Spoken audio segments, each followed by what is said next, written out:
Des milliards de la Banque islamique de développement pour sortir le Cameroun de sa dépendance aux importations. C'était au cours de la 47e réunion annuelle du Conseil des gouverneurs du groupe de la Banque islamique de développement.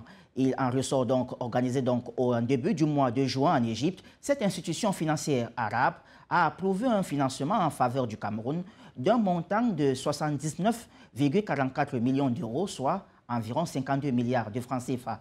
À travers ce montant, le Cameroun pourra ainsi satisfaire la demande sans cesse croissante. Reportage.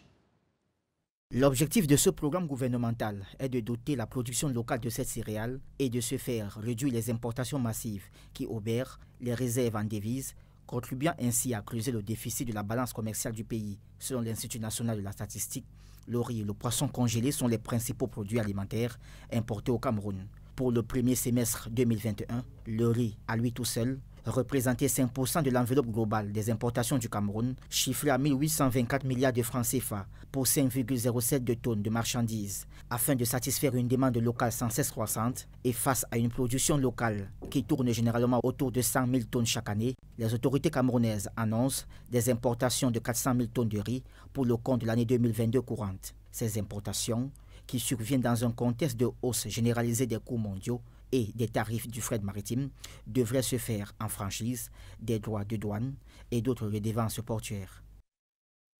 Je vous le disais en titre, les réfugiés centrafricains résidant dans la commune de Manjou et celle de Garoua-Boulaye, dans la région de l'Est Cameroun, recevront des cartes des réfugiés désormais établies par le gouvernement camerounais. Cet exploit est l'aboutissement d'un processus entre les autorités camerounaises et le HCR, dont la première étape d'enrôlement s'est achevée hier. Serge Bertrand ici pour d'autres précisions. Ce sont au total 6 000 réfugiés centrafricains qui sont concernés par l'identification et la production de leurs cartes. Principalement basés dans la région de l'Est, ces cartes leur permettront, selon les autorités camerounaises, de bénéficier des services publics et d'accéder à des entreprises. Plusieurs administrations sont impliquées dans le processus. Le ministère de l'Économie, de la Planification et de l'Aménagement du territoire assure la coordination technique de l'opération. Le Haut Commissariat pour les réfugiés vérifie la qualité des réfugiés. Le ministère des Relations extérieures mène les interviews et remet les attestations de réfugiés. Et la Délégation générale à la Sûreté nationale procède à l'enrôlement biométrique et à la remise d'un récépissé. La première étape d'enrôlement s'est déroulée du 25 au 29 juin dernier et l'opération est financée par la Banque mondiale pour la phase pilote à hauteur de 40 millions de francs CFA. Elle va s'étendre aux régions de l'Adamawa, du nord et de l'extrême nord pour un coût total d'environ 800 millions de francs CFA. Par cette opération, l'État reprend une prérogative au HCR, celle de l'identification des personnes présentes sur son territoire. D'après le HCR, le Cameroun abrite plus de 350 000 réfugiés.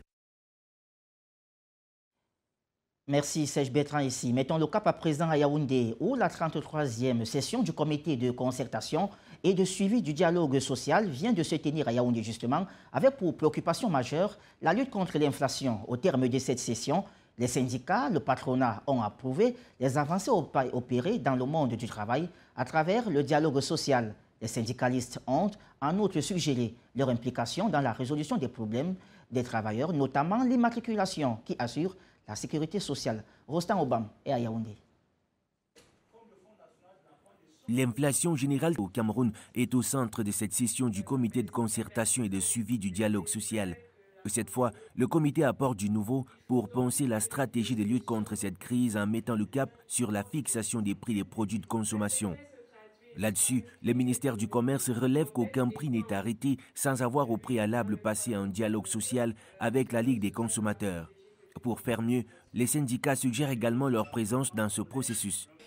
Les travailleurs comme les employeurs ont attiré l'attention du ministère du Commerce de leur absence quand il faut décider sur les prix. Parce que c'est vrai, on dit la société civile, on va souvent prendre les consommateurs, les associations de consommateurs, mais les premiers concernés par les prix au Cameroun, c'est le patronat et les travailleurs. Les autres viennent après. Donc je crois que le ministère du Commerce a compris que dorénavant, il faudrait que ces personnes soient sur la table. Un autre sujet est également sur la table du comité, la déclaration des employés qui jusqu'aujourd'hui connaît des blocages suite aux mauvaises pratiques majoritairement attribuées aux employeurs. Pourtant, chaque travailleur devrait être déclaré et immatriculé afin d'assurer sa sécurité sociale, dont une pension retraite. Les syndicalistes souhaitent également rejoindre la lutte. On a demandé au gouvernement de faire en sorte que de plus en plus les syndicats soient impliqués dans le cadre de la lutte contre ce problème de non-immatriculation des travailleurs. Parce que jusqu'à maintenant, il n'y a aucun texte au Cameroun qui dit que le syndicat peut dénoncer un employeur. Au point d'honneur à cette 33e session, la mention faite des avancées connues aujourd'hui dans le monde du travail à travers le dialogue social, notamment la revalorisation des 6,5% du salaire dans le secteur des banques et la poursuite des concertations pour l'augmentation du salaire minimum interprofessionnel garanti. Des concertations nécessaires à mener le plus souvent pour apaiser le climat social au Cameroun. Dans le reste de l'actualité, l'Assemblée régionale du Sud-Ouest travaille sur un plan de développement qui permettra de remettre à niveau les différents manquements relevés dans les différentes communes. Une assemblée qui a réuni plusieurs maires de la ville afin d'atteindre les objectifs escomptés. Larissa Libom a suivi cette actualité de près. Voici son reportage. L'Assemblée régionale du Sud-Ouest travaille sur un plan de développement qui servira de modèle aux acteurs pour assurer la décentralisation dans toute la région. Dans le but de rendre le plan de développement plus inclusif, l'Assemblée rencontre les acteurs du développement de la division de Ndiane pour la consultation et la collecte des données. L'Assemblée régionale du Sud-Ouest est en train de mettre en place un plan de développement qui nous aidera et nous orientera dans toutes les activités de développement qui seront menées dans la région. Les parties prenantes de Ndiane sont toutes réunies ici aujourd'hui pour apporter leur contribution aux documents que nous sommes sur le point de rédiger. Après des échanges, les maires de différentes communes ont salué le caractère constructif de la concertation avec l'espoir qu'elle apportera le résultat tant souhaité. Nous apprécions les services régionaux d'avoir organisé cette réunion que nous avons eue aujourd'hui avec tous les délégués qui ont présenté tous les aspects des domaines manquants dans les municipalités. Si nous regardons les projets qui ont été envoyés là-bas, c'est pour nous assurer qu'ils savent vraiment que nous sommes ici et que nous voulons aussi ressembler à ceux de l'autre côté. Le ministère de la décentralisation et du développement local assiste techniquement l'Assemblée régionale du Sud-Ouest dans l'élaboration du plan d'aménagement. Après la division de Ndiane, la discussion avec la division de Mano, Mémé, Coupé Manengomba, Lébi Alem et Fako se poursuivra.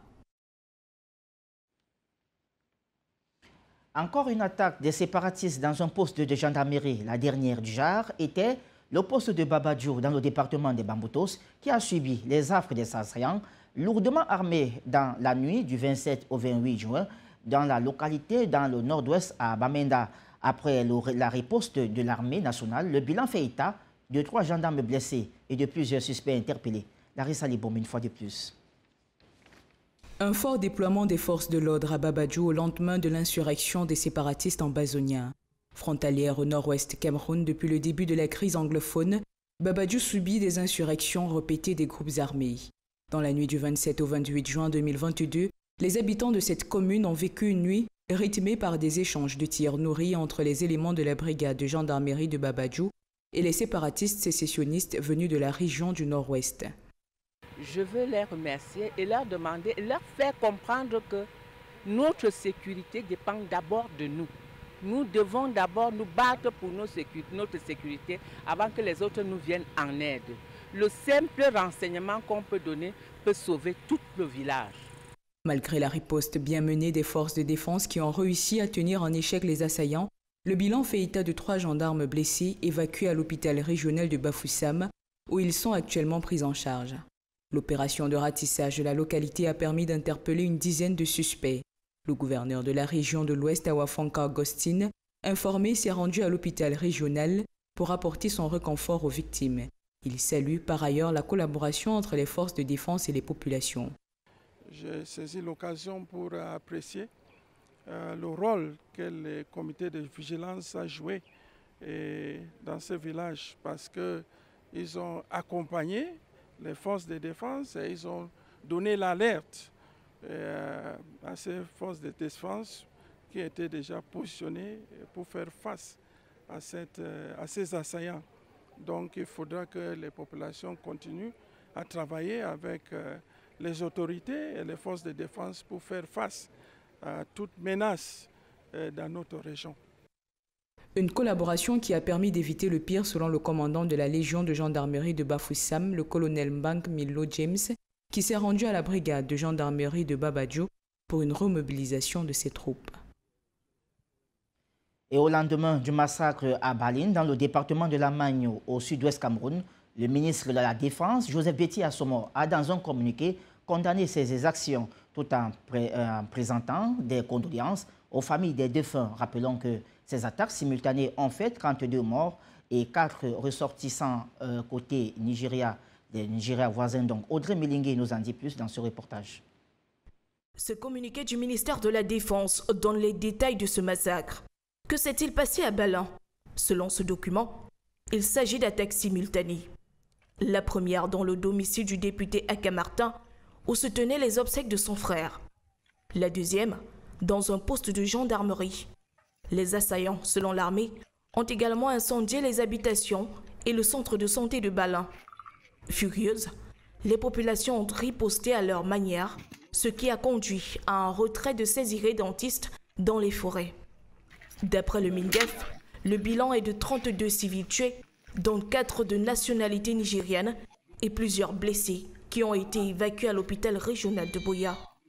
Côté assaillant, les autorités militaires qui indiquent que les opérations de ratissage se poursuivent dans la région font état de 4 terroristes neutralisés. Un drame qui survient alors que l'ONG Human Rights Watch a accusé les rebelles des régions anglophones du Cameroun de commettre des violations graves des droits humains et de cibler les civils. Pour rappel, ces attaques ont eu lieu à Balin, arrondissement d'Akwaya, département de la Magno, dans la région du sud-ouest Cameroun. En santé, 3 jours pour tordre le cours à l'épidémie de poliomyélite. Le deuxième tour de cette campagne nationale de vaccination démarre donc demain 1er juillet au Cameroun. Ce deuxième tour de campagne sera couplé à l'identification des enfants sans acte de naissance. Amandine Boni nous en dit plus. Alors qu'en mai dernier, 90% des enfants avaient été vaccinés sur le plan national, le poliovirus dérivé de type 2 continue de circuler dans le pays. Le moyen le plus efficace de prévenir cette maladie virale semble ne pas être si efficace. Ainsi, le gouvernement a organisé sur l'ensemble du territoire national un deuxième tour de campagne de vaccination en guise de riposte à l'épidémie de poliomyélite. Celle-ci se déroulera du 1er au 3 juillet prochain. En prélude à cette campagne, la délégation régionale de la santé de l'Ouest multiplie les réunions de briefing de tous les acteurs, notamment les hommes et femmes de médias, pour accentuer la sensibilisation, les mobilisateurs sociaux, les vaccinateurs, les membres de l'équipe régionale des activités de vaccination supplémentaires, devant tous contribuer à la réussite de ce deuxième tour. Au cours de cette campagne, à l'Ouest, le district de santé de Fumban a été retenu comme district pilote pour distribuer les fiches d'enregistrement pour l'établissement immédiat et gratuitement des actes de naissance à ceux des enfants qui n'en ont pas. 6 647 650 doses de vaccins contre le poliovirus dérivé de type 2 sont déjà réparties dans les 20 districts de santé que compte la région de l'Ouest. Il sera question de vacciner 475 117 enfants âgés de 0 à 5 ans. Rappelez-vous, il s'agit pour les parents qui nous écoutent de donner 2 gouttes de vaccin polio oral chez les enfants âgés de 0 à 5 ans. Et l'objectif au bout de ça également, c'est de pouvoir protéger les enfants contre la poliomyélite.